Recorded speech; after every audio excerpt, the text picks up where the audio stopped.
സങ്കീർത്തനം 119:44 ദാവീദ് ദൈവത്തിന്റെ മുമ്പിൽ തന്റെ ഹൃദയം തുറന്നാണ് നമ്മൾ കാണുന്നത്. ഞാൻ അങ്ങയുടെ കൽപ്പന നിരന്തരം എന്നേക്കും പാലിക്കും.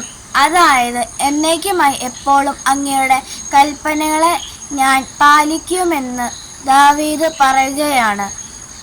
ദാവീദ് യഥാർത്ഥത്തിൽ നമ്മളുടെ ജീവിതത്തിൽ ഒരു ഉത്തമമായ മാതൃകയാണ്.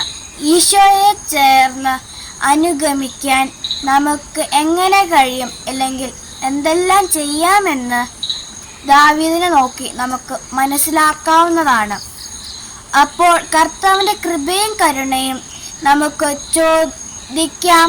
ദാവീദിനെ പോലെ നിരന്തരം അവിടുത്തെ അനുഗമിക്കാൻ കർത്താവെ ഞങ്ങളെ സഹായിക്കണമേ എന്ന് നമുക്ക് പ്രാർത്ഥിക്കുകയും ചെയ്യാം.